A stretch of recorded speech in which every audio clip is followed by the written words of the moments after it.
Mr. President, would the term extrajudicial rendition be acceptable? Because basically, the point of the resolution is that kung sumama kusa yung in-extradite, no problem. Pero kung tingin niya dapat punta siya sa korte, hindi dapat extrajudicial, dapat may judicial process. So would Correct. extrajudicial rendition... As in the case of the former president. I'm amendable to taking out that paragraph because I want to look at this prospectively. I think there will be some political color if we talk about what happened in the past. And besides, Mr. President, that case is with the Supreme Court.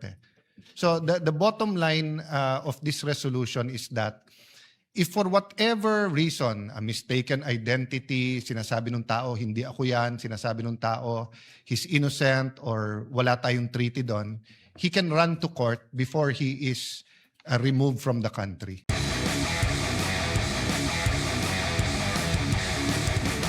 It'll be a privilege to answer questions from the very important pro temp VIP.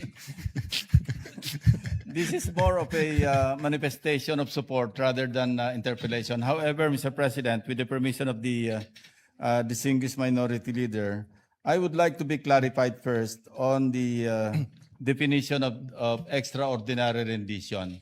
How would you define, in your own terms, extraordinary rendition? Medyo matapang lang po, natatapangan ako doon sa extraordinary rendition. At the proper time, maybe I can introduce some amendments to just soften the language used. Actually, Mr. President, I had the same reaction when my staff showed me the draft because some of them have exposure in international law. So vis-a-vis ordinary rendition. So ordinarily, a local court issues the warrant, and then if there's an extradition request, then based on the extradition request, it's given to a local court. The local court will then issue its arrest warrant and then would allow the extradition. But for countries who allows extraordinary rendition, so some countries do not allow, for example, Venezuela, pero kinuha pa rin yung leader nila. So I think that was the intent to just emphasize that if it's not an extradition request, it will be a extraordinary rendition of arresting and what's the better word of exporting or of extraditing a Filipino? Yeah, I have a definition of extraordinary rendition. Refers to the transfer of a person, usually a suspected terrorist or criminal, from one country to another without formal legal procedures, often to a country where the person may be interrogated outside normal judicial safeguards. So it's quite strong, Mr. President. Yes. And if we're dealing with the ICC, I don't think the proper terms or any country that we have extradition treaty with, mukhang I think we should change the language from extraordinary rendition to another. Yeah. Just to explain, Mr. President, and then I have no objection to changing it. It is really used by defense lawyers, not only in the ICC, but other courts, when someone is taken from their country and brought to the international courts without first passing the local courts. But as you said, Mr. President, it's not only kasi may connotation by denotation. So I would be amendable to protect all Filipinos from extradition, but extradition in the general sense, not in the extradition defined in our law vis-a-vis. The complication here, Mr. Why President. not just use the rendition? Because rendition simply means handing over a suspect to another jurisdiction, whether it's another country or an international court. I remember, Mr. President, in the Anti-Terrorism Act which I sponsored, there's a provision there prohibiting extraordinary rendition. because we are referring to a terrorist. Kasi ang connotation, pagka sinabing extraordinary rendition, parang kinindap ng CIA, tas dadalhin sa kanila para interrogate Yes. without going through the normal judicial processes. Point is well taken, and I see. Mr. President, would the term extrajudicial rendition be acceptable? Because basically, the point of the resolution is that kung sumama kusa yung in-extradite, no problem. Pero kung tingin niya dapat punta siya sa korte, hindi dapat extrajudicial, dapat may judicial process. So would Correct. extrajudicial rendition... As in the case of the former president. I'm amendable to taking out that paragraph because I want to look at this prospectively. I think there will be some political color if we talk about what happened in the past. And besides, Mr. President, that case is with the Supreme Court. So the bottom line of this resolution is that if for whatever reason, a mistaken identity, sinasabi ng tao, hindi ako yan, sinasabi ng tao, he's innocent or wala tayong treaty doon, he can run to court before he is removed from the country. Yun lang naman po. Thank you, ang Mr. intention, President. Maybe we can, we can use extrajudicial rendition. Because if the person arrested by the custodial state will not go through the local court, at least for authenticity. My next question, Mr. President, is, are you familiar with the Article 59 of the Rome Statute? Yes, Mr. President. It's very clear here, I'll just read for the record some of the salient provisions here. Kailangan domestic. Number one, a state party which has received a request for provisional arrest or for arrest and surrender shall immediately take steps to arrest the person. That's a given. Number two, a person arrested shall be brought promptly before the competent judicial authority in the custodial state, which shall determine in accordance with the law of that state that the warrant applies to that person, the person has been arrested in accordance with the proper process, and the person's rights have been respected. Meron pa nga rito na the person arrested shall have the right to apply to the competent authority in the custodial state for interim release. Pwede pa nga mag-request ng interim release But of course, pag ginrant yung interim release, the custodial state will have to inform the ICC or the International Court. So it's very clear even in the Rome Statute na hindi pwede yung basta pagka-aresto, diretso sa aeroplano para i-deliver. Yes. And it's the Rome Statute. I agree with your interpretation, Mr. President. Not only as a senator but as the former chief PNP. Ang point ko lang kasi dito, Mr. President, in the previous constitutions, the Constitution allowed other authorities to issue warrant of arrest. But in the 87 Constitution, it's very clear, it's only a judge. And kailangan may personal examination. Yeah, personal examination. So, if you look at the ICC comprehensively and of course Article 59, ang keyword dyan is complementarity. Dapat nagko-complement yung dalawa. So, if you look at UK, Canada, South Korea, for example, Mr. President, Argentina, Paraguay, South Africa, all of them have provisions, whether it's arrest to extradition or whether it's surrender, it gives the individual being arrested an opportunity to run to their local courts. So, I agree. I completely agree, Mr. President, because it is an utter disrespect to the local court or local authorities to just, without passing through the normal judicial process here, at least for authentication, for verification, the person that has been issued the warrant of arrest will just be brought out of the country. So, but some legal experts are invoking RA 9851, yung sa Crimes Against Humanity. And mind you, Section 17, malinaw din po rito na hindi naman po mandatory. Hindi ito yung kailangan pagka nahuli, kailangan i-turn over. Kasi hindi po siya lang ginamit eh. In the interest of justice, the relevant Philippine authorities may dispense with the investigation or prosecution of a crime punishable under this act if another court or international tribunal is already conducting the, that's another matter. Ano?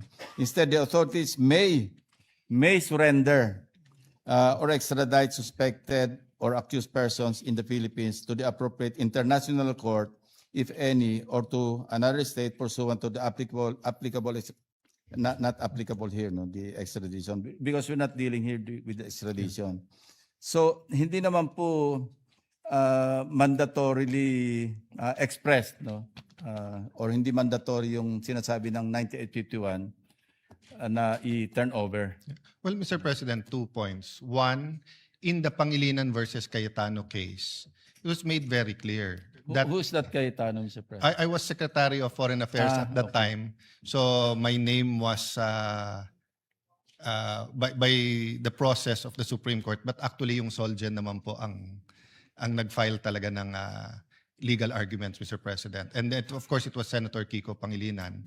So, of course, the main issue was whether or not the President can get out of a treaty without concurrence of the Senate. But meron pong discussion doon na sinasabi na ang treaty kailangan complies with the Constitution.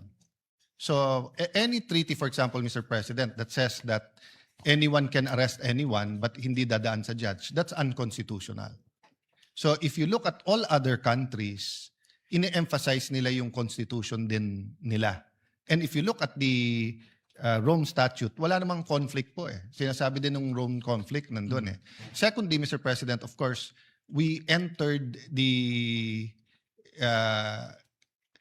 Rome Statute and the ICC, we ratified it after we passed this law eh. So, meaning even assuming you can surrender someone, that doesn't mean that he cannot go to the judge and question whether... So for example, Mr. President, hinuli si Joel Villanueva pero sinabi si Win Gatchalian siya. Yes. I mean, it might be funny to us and we might know the difference between the two gentlemen. Minsan yung media nagkakamali. But what if you had actual twins, di ba? Si Alan Tan and Ping Tan, and ang hinuhuli si Alan, si Ping ang nahuli. Di ba? Shouldn't he have the opportunity to go before the court and say, we might have the same DNA, baka magkamukha kami, but that's not me, that's my brother. So this is the most simple case I can think of. And some people will say na hindi na kailangan to kasi umalis na tayo sa ICC. But remember, Mr. President, so far, no, ang sabi ng ICC, basta't yung period na may jurisdiction pa sila. So kung bigla tayong may nakitang mass grave dito at pinagbintangan yung ibang leader ng ibang insurgency, pwede na lang silang damputin. Or for example, sa Marawi, what if someone shows the ICC certain footages na hindi kompleto at pinalabas ay may binomba na eskwelahan or ospital at crimes against humanity to or war crimes to? Will we not allow our generals to go to our court muna? I mean, that's one reason the United States and China, Russia have not ratified or have not joined the ICC because nga of the wartime actions of their military. But in our context, Mr. President, recently, even just former Justice Secretary Aguirre was named dun sa co-conspirator. Ang lapit na ho sa presidente noon kasi alter ego na yon eh. So for example, no, and I hanga ako sa tao na to, no, but and there's no imputation of anything to him, but for example, Mr. President, Secretary Anyo is now our national security advisor, but he was the ILG during Marawi. I cannot see a situation where the ICC wants to arrest him and bigla na lang natin siyang isasakay sa plano without him being allowed to go to court, no, or to the Solgen to what you call this, to make representations in our local court. So, dun papunta, Mr. President, yung aking thinking sa resolution na to. Yes. You mentioned mistaken identity because of some lookalikes, ano? And you also mentioned Vitaliano Aguirre. And I have a staff member who looks like Vitaliano Aguirre. She's here. Oo naman. Mr. President, Vince Dizon is also here. So, talagang totoo yung sinasabi nyo. Kailangan talaga dumaan sa local court para man lang ma-authenticate yung real identity ng person who is subject of a warrant of arrest. No? And are you also familiar with Article 89 of the Rome Statute? Not so much with Article 89. Dito Mr. po, President. ganun din. Wala namang conflict to sa article kanina, sa 59, or what's that? Anyway, nakalagay dito, the court, meaning the international court, may transmit a request for the arrest and surrender of a person together with the material supporting the request outlined in Article 91, that's another article, to any state on the territory of which that person may be found, and shall request the cooperation of that state in the arrest and surrender. Anyway, minention din dito na state parties shall, in accordance with the provisions of this part and the procedure under their national law. No?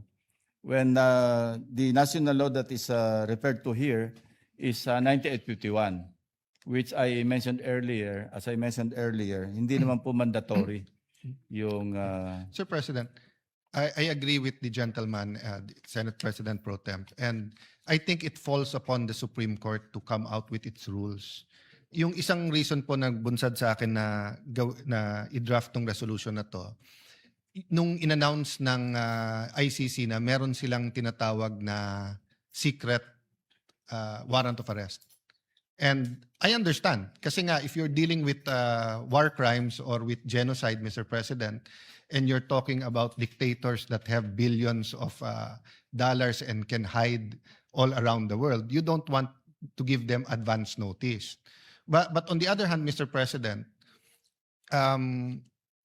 if you look at our Constitution, the person has the right to see the warrant and to be informed of the charges. And my interpretation is a local judge has to see that. So for me, there's no conflict if the Supreme Court has certain rules regarding that. No? So meaning, halimbawa po, Mr. President, pag dumating yung request dito, mapunta sa isang judge, he's not allowed to discuss it or announce it publicly until he issues the warrant of arrest and then an operation for the arrest. Ang point lang sa akin, Mr. President, before he is removed from this country, ma-redress niya pa rin yung sarili niya sa korte. Yeah. Thank you, Mr. President. And as I mentioned earlier, I fully support this Senate resolution, of course, subject to style, Yes, based thank on you, what Mr. we have agreed earlier. So that's all, Mr. President, and I will continue to support this resolution. Thank you very much. I thank you, Mr. President, for that interpellation, and maybe we can look at the whereas clause that can be interpreted as political and not only subject to style but also in substance, so that this can be a bipartisan measure that will ensure the constitutional rights of all Filipinos. Thank you very much, Senator Lacson, for that interpellation. Thank you very much, Mr. President and Madam President, and to our dear colleague. Senator Cayetano, our Minority Floor Leader, I just got a text message. There's just some proposed amendments. There are no longer any more interpellations, so maybe we can close the period of interpellation. And on Monday, I believe the Senate President would like to propose amendments together with Senator Lacson and Senator Kiko Pangilinan as well. Yes. So if it's all right, we can close the period of interpellation for And the Mr. moment. President, our staff can also Work together. discuss so that we can consult everyone and reword it. I think it's a good day and a good opportunity to just clarify this. And may I just emphasize again, in the end, unless kasi we amend this Republic Act or come up with a new law, which will take time, it really falls, this is really a sense of the Senate. And I think one of the addresses will really be the Honorable Supreme Court.